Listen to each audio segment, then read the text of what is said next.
किशोर अब सोनिया के नए अहमद पटेल होंगे। सोनिया पुत्रों के और पुत्री के करियर को संभालने के लिए प्रशांत किशोर ही अहमद पटेल होंगे। लेकिन प्रशांत किशोर अभी आने वाले समय में पंजाब में, उत्तर प्रदेश, उत्तराखंड और मिजोरम के चुनाव में कोई दांव नहीं चली।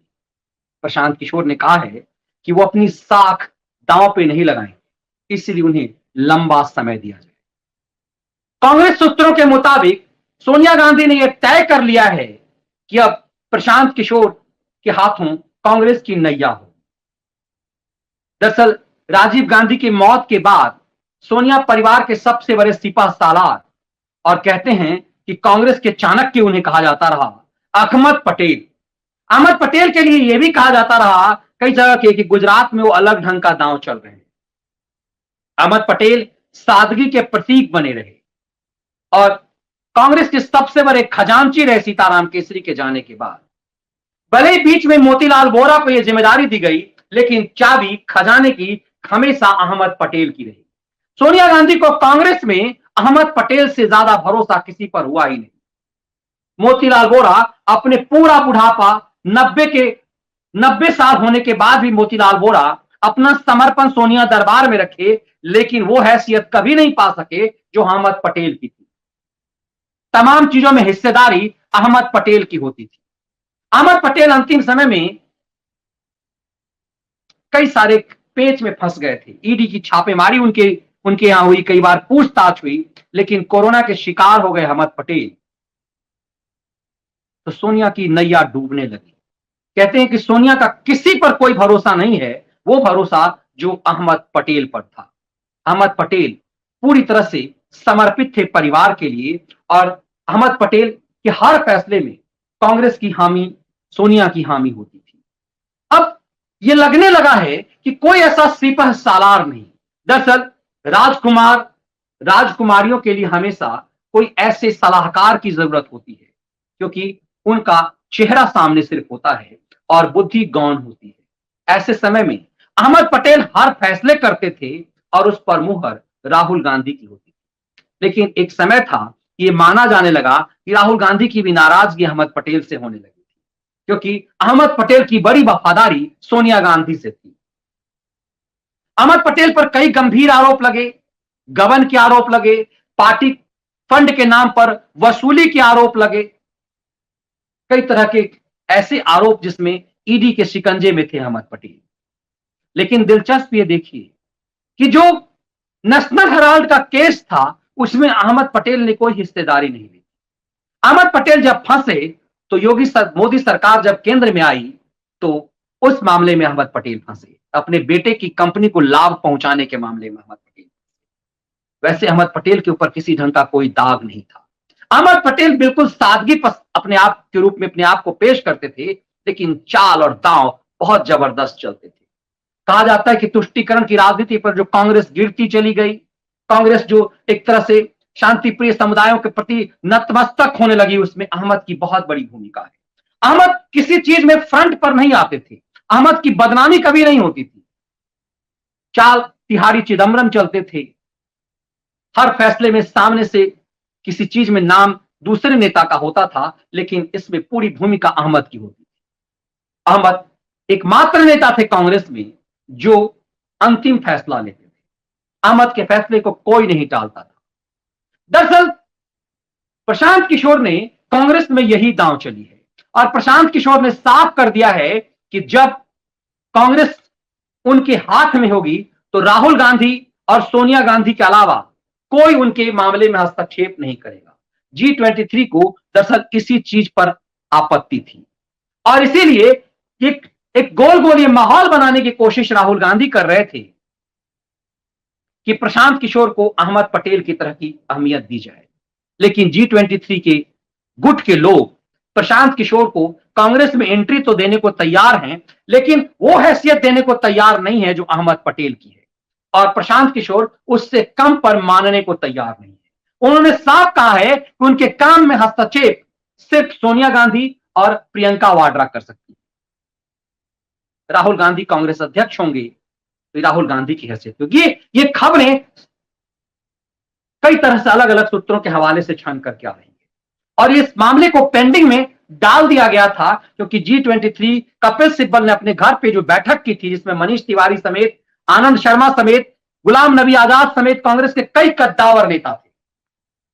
कांग्रेस ने अपने आप को बैकफुट पर लिया, मतलब आला कमान ने बैकफुट पे लिया। इसीलिए अब एक लॉन्ग ड्यूरेशन का काम हो चुका है कि उत्तर प्रदेश का चुनाव सामने है, उत्तराखंड और उत्तर प्रदेश के साथ पंजाब में चुनाव होने हैं, और उत्तर प्रदेश और उत्तराखंड में तो कांग्रेस की नैया 0/सन्नाटे पर है, एक भी सीट मिलने की उम्मीद नहीं है।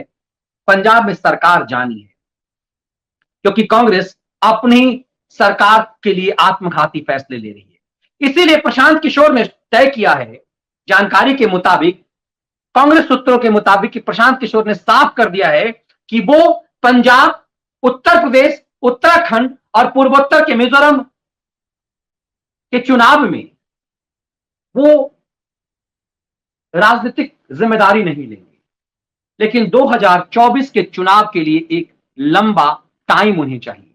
प्रशांत किशोर राजनीति के माहिर खिलाड़ी हैं, बल्कि अपने आप को पॉलिटिशियन नहीं कहते हैं।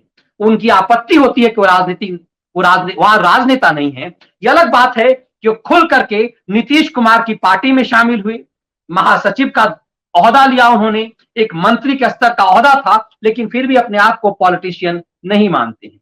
वो अपने आप को राजनीतिक विश्लेषक कहना पसंद करते हैं। लेकिन प्रशांत किशोर को लेकर के जिस ढंग से लगातार राहुल गांधी और प्रियंका वाड्रा की पिछले दिनों बातचीत हुई, मुलाकात हुई, बताया जाता है कि इस पर सोनिया गांधी ने अंतिम फैसला ले लिया। इस पर सिर्फ घोषणा बाकी है, और कई बार घोषणा की जरूरत नहीं होती।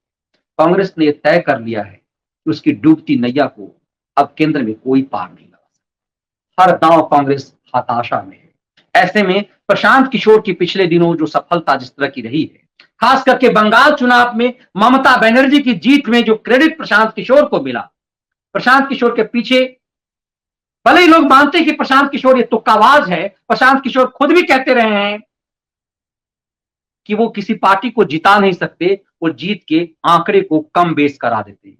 राजनीति में इसी के बड़े मायने होते हैं। इसलिए अब लगातार हताशा, लगातार हार, लगातार अपनी बर्बादी देख रही कांग्रेस को अब प्रशांत किशोर से उम्मीद।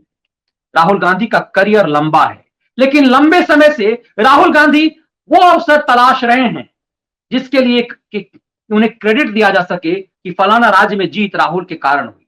लेकिन लगातार कांग्रेस की हार के कारण राहुल को कांग्रेस अध्यक्ष की कुर्सी पर नहीं बैठाया जा। ऐसे में माना जा रहा है कि ये डगमग डगमग रैया रहेगी और प्रशांत किशोर ही अप्रत्यक्ष रूप से तमाम जिम्मेदारी लेंगे, और उस पर मुहर राहुल गांधी या सोनिया गांधी की होगी।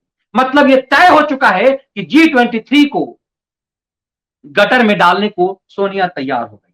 कांग्रेस सूत्रों का मानना है कि प्रशांत किशोर इस बात को लेकर के सोनिया गांधी को मना लिया है कि G23 में जितने भी नेता हैं उनमें से किसी के पास कोई वोट बैंक नहीं है। ये दावा बिल्कुल सही है, चाहे वो कपिल सिब्बल हो, चाहे वो गुलाम नबी आजाद हो, चाहे वो आनंद शर्मा हो, चाहे वो मनीष तिवारी हो, इनमें से किसी का कोई राजनीतिक जनाधार नहीं है। इसीलिए कांग्रेस को लगता है कि इनके विरोध से भी कोई फर्क नहीं पड़ता और पी के इनके लिए नई राह तय करेंगे। आगे आगे देखिए होता है क्या।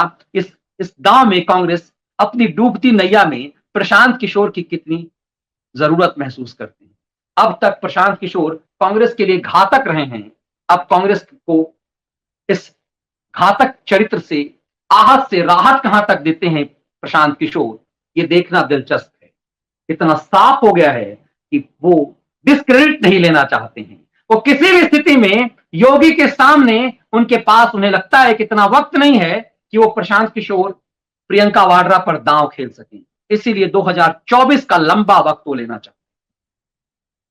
कांग्रेस सूत्रों के मुताबिक, राहुल गांधी के चापलूसी कोटरी सूत्रों के मुताबिक, प्रशांत किशोर को हरी झंडी मिल गई है और उनका अब G23 कोई बाल बांका नहीं कर सकता। जिस तरह से बगावत की मूड में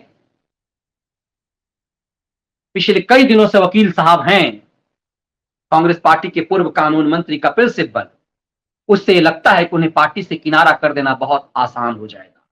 कपिल सिब्बल की कुल जमा पूंजी उनकी वकालत है। लेकिन लंबे समय से आप देखे होंगे कि कांग्रेस के किसी केस को लेकर के कपिल सिब्बल सामने नहीं होते, वो अभिषेक मनु सिंह भी होते हैं। इसका मतलब साफ है कि कपिल सिब्बल ने जो पिछले दिनों कहा है कि उनकी बातचीत सोनिया गांधी और राहुल गांधी से पिछले 1.5 साल से नहीं हुई, इसका मतलब साफ है कि G23 को गटर में डालने की तैयारी में है कांग्रेस, और कांग्रेस की नैया अहमद पटेल के रूप में अब प्रशांत किशोर ही पार लगी।